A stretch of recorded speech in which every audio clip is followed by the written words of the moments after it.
குடியே நிப்பாட்டி கொண்டா குடியில எல்லாரும் ஓகேவா சத்தியம் பண்ணு சத்தியம் பண்ணு குடியே நிப்பாட்ட சத்தியம் பண்ணு சத்தியம் பண்ணுடா பண்றா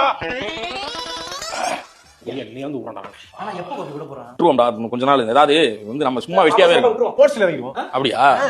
ஸ்போர்ட்ஸ்ல இறங்கிட்டோம்னா இதை விட்டுருவோம் சரிடா ஸ்போர்ட்ஸ் நாளைக்கே பண்றாங்க பால் கிரீட போடுமா பால் இங்க அந்த காசை எடுத்து போய் டர்ஃப் ஏதாச்சும் போட்டு வந்து போடான்னு வச்சுக்க ஒரு மணி நேரம் அது கொடுத்துட்டு போயிடலாம் அந்த காசை டர்ஃப் எல்லாம் ரூட்டுக்கே வந்திருக்கீங்க ஓகே டர்ஃப் தான் ஓகே கரெக்ட்டா பேசிக்கலாம் சரி இன்னொரு ரவுண்ட் ஊத்து அதான் குடியே நிப்பாட்டணும் நான் லாஸ்ட் ரவுண்ட் சரி சரி சொன்ன கரெக்டா நாளைக்கு டர்ஃபுக்கு போறோம் ஒரு மணி நேரம் புக் பண்றோம் சும்மா அண்டராம் சொல்லாடுவோம் நம்ம ஜாலியா என்ன மாப்ள நிப்பாட்டிடுவான் ஆமா நிப்பாட்டிட்டு என்ன சரக்கு எவ்வளவுதானா அவ்வளவு 3 தான் வாங்கணும் சரி தலடா இன்னும் ஏதாவது போய் கூட்றாங்க இது பிளாக்ல வாங்கி குடிக்க போறேன் நம்ம ஏய் மாப்ள ஏன் கூட சேர்ந்து பிளாக்ல சரக்கு வாங்கி வாங்குற பரதேசி நாய் இது தனியா விட போதான்